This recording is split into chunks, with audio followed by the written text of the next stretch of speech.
Většinou všechny bossové scénky z Minecraftových videí a tak dávám na extra kanál a zjistil jsem, že tady je prostě archiv v tom Bendym, takže jestli jste se k tomuhle videu dostali, tak jsem rád a uvidíte něco, co prostě neuvidíte, pokud se nezahrajete. A jo, jako tady prostě archiv. A tady není escape, jo, tady prostě není escape. Exit je prostě tady. Tady je hodně textu.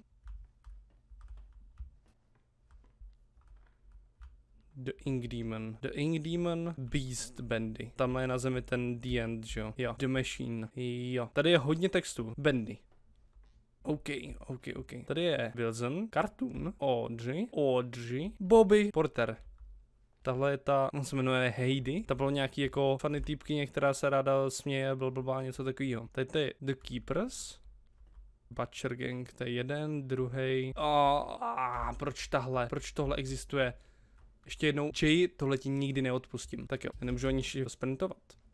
Ten se tam ukázal jednou. Ten byl v minulém díle jako hodněkrát, ale teďka na konci tam byl prostě jednou, jako v celém tomhle díle. Elise the Angel. Amok, Lord Amok. King Widow, prostě fucking Spider.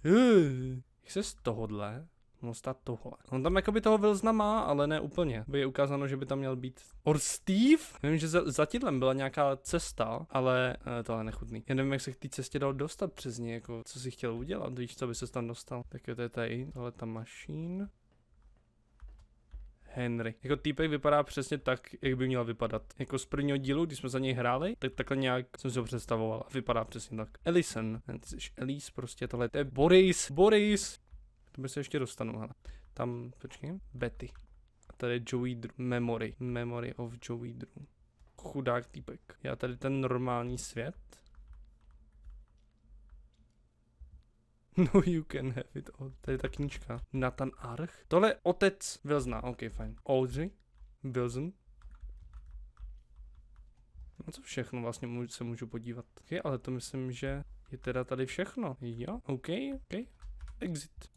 Yes. Tak já doufám, že jste si i tady to krátký video užili. Můžete dát like nebo odběr na tenhle kanál, na který moc jako videa nedávám. A pokud se divíte, co se tady stalo, tak se běžte podívat na celou sérii Bendy and the Dark Revival, kterou jsem točil na hlavní kanál. Tohle bude ode mě vše. Užijte si zbytek. Good night.